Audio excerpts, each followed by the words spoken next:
यात्रा उस आवाज को बुलंद करने की थी जिसे आज दबाया जा रहा है। हम हर घर तक बाबा साहब अंबेडकर के इस संविधान की रोशनी को पहुंचाएंगे, वरना जिन ताकतों से हम लड़ रहे हैं वो ताकतें इस संविधान के खिलाफ। वो विधायक है, तुम क्या हो? एक दलित, गरीब महिला। बाबा साहब अंबेडकर के संविधान में नहीं लिखा कि गरीब को न्याय नहीं मिलेगा। हम अगर लड़ पा रही हैं तो मात्र इसलिए कि बाबा साहब अंबेडकर का संविधान हमें अधिकार देता है, सम्मान से जीने का अधिकार देता है, न्याय का हक देता है।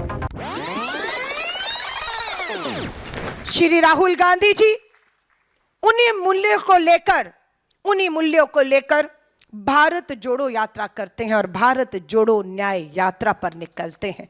हजारों किलोमीटर की वो यात्रा, हाथ में बाबा साहब द्वारा लिखी गई संविधान की प्रति को लेकर, हर वर्ग को लेकर राहुल गांधी जी साथ चले।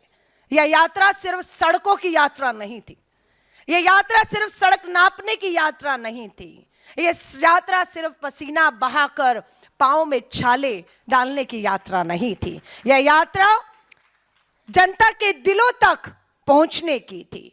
यह यात्रा हर वर्ग तक न्याय पहुंचाने की यात्रा थी और यह यात्रा उस आवाज को बुलंद करने की थी जिसे आज दबाया जा रहा है। यह यात्रा आर्थिक, राजनीतिक और आदि आबादी को न्याय दिलाने की यात्रा थी। राहुल जी ने साफ कहा इस भारत जोड़ो न्याय यात्रा में, संविधान की कॉपी हाथ लेकर, अगर महिलाओं को उनका अधिकार नहीं मिलेगा तो भारत कभी सशक्त नहीं हो सकता है। इस आदि आबादी के बिना इस भारत के लिए देखे गया हर सपना अधूरा है। इसलिए अगर इस भारत को, संपूर्ण भारत के सपनों को साकार करना है, बाबा साहब के सपनों को साकार करना है, तो आदि आबादी को साथ लेना होगा। यही हमारी भी लड़ाई है। हम महिला कांग्रेस की तरफ से यह संकल्प लेते हैं कि हम हर महिला को रोजगार हो, शिक्षा हो या स्वाभिमान दिलाकर रहेंगे। उसकी लड़ाई को हम पंक्ति में खड़ी उस अंतिम महिला तक इस लड़ाई को ले जाएंगे, उस तक इस न्याय को पहुंचाएंगे।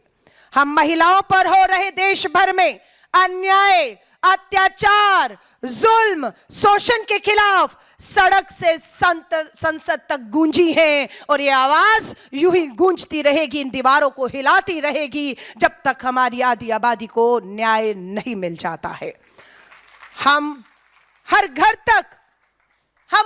तक बाबा साहब अंबेडकर के इस संविधान की रोशनी को पहुंचाएंगे ताकि जो बहनें अभी भी अंधेरे में हैं उसे संविधान की रोशनी से हम आगे ला पाएं, उन्हें ताकत और उनकी हिम्मत को टूटने ना दें। ये संकल्प आज के दिन हम लेंगे।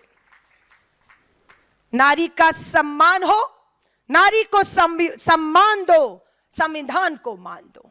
अगर आप महिलाओं को मान सम्मान नहीं देते हैं तो आप किसी और का नहीं, आप महिला का अपमान नहीं कर रहे, आप इस भारत के संविधान का अपमान करते हैं।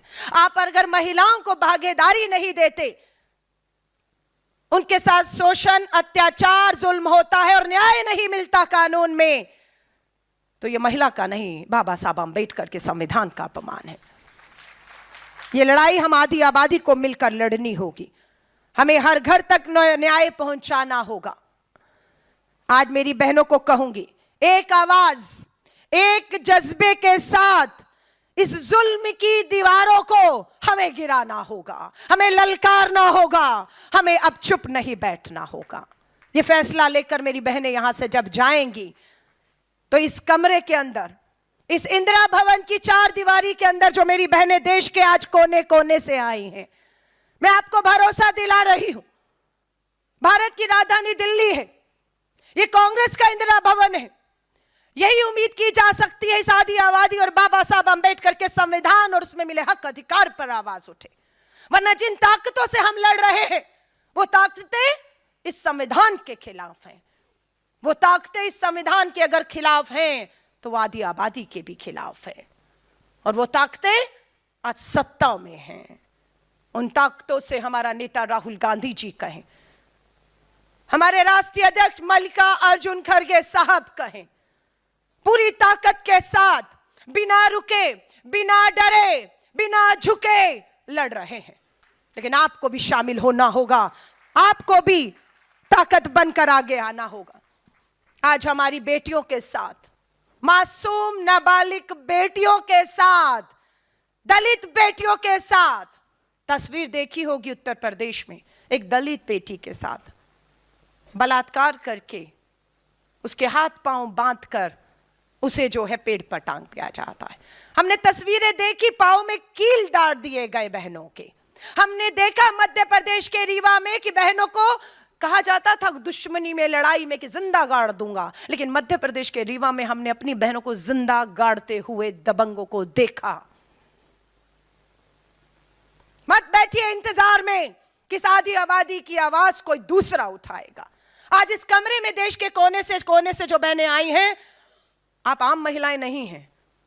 हम मान के चलते हैं आप एक सशक्त महिला हैं, आप एक निडर महिला हैं, निर्भीक महिला हैं। आप आवाज उठाने से डरने वाली नहीं हैं। आप हर चीज का, हर संघर्ष से गुजरते हुए, मुकाबला करते हुए इस न्याय की रोशनी को पहुंचाएंगे।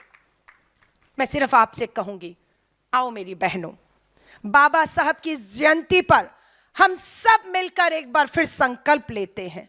हम उनके दिखाए रास्ते पर आज फिर एक बार चलते हुए मजबूती से आगे बढ़ने का संकल्प लेते हैं। हर महिला को उसका पूरा हक दिलाएंगे, उसका मान सम्मान उसे लौटाएंगे। हम भारत को एक न्यायपूर्ण, समान और संवेदनशील राष्ट्र बनाएंगे। संवेदनाएं खत्म हो चुकी हैं।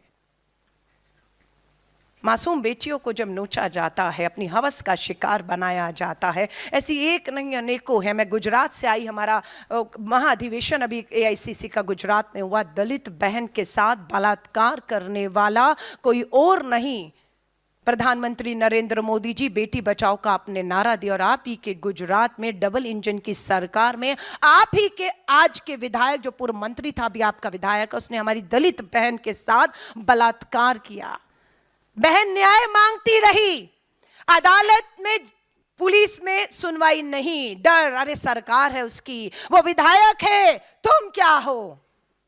एक दलित गरीब महिला, बाबा साहब अंबेडकर के संविधान में नहीं लिखा कि गरीब को न्याय नहीं मिलेगा।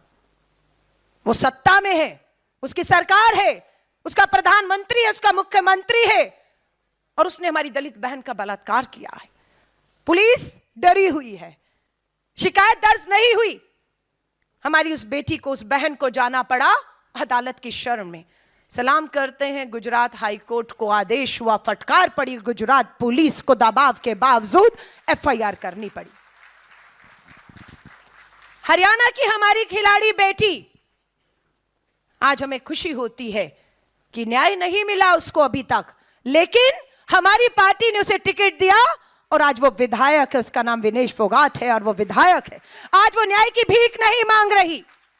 बाबा साहब अंबेडकर के संविधान ने उस बेटी के हाथ में कलम सौंपकर उसे विधायक बना दिया है। अब वो भीख नहीं मांग रही न्याय की, अब वो हमारी दूसरी बेटियों को न्याय दिलाने के लिए उस विधानसभा में कलम लेकर बैठ चुकी है और कानून बन रहे हैं।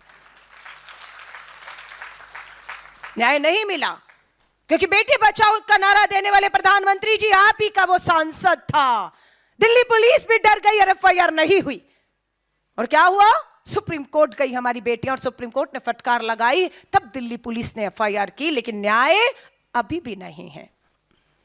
कर्नाटक में सांसद नाम प्रज्वल रेवन्ना, प्रधानमंत्री जी को पता था कि वो एक मास रेपिस्ट है। उसके दरवाजे पर कोई भी बहन बेटी गई काम के लिए, क्योंकि वो सांसद तक कलम थी, उसके पास गई और उसने उसको समझौता करने को कहा। जबरदस्ती की बलात्कार किए, वीडियो बनाए और उन्हें बदनाम करने का काम प्रधानमंत्री जी प्रज्वल रेवन्ना ने किया, जिसके लिए आप वोट मांगने कर्नाटक गए थे। सजा नहीं हुई। हम अगर लड़ पा रही हैं तो मात्र इसलिए कि बाबा साहब अंबेडकर का संविधान हमें यह अधिकार देता है, सम्मान से जीने का अधिकार देता है, न्याय का हक देता है।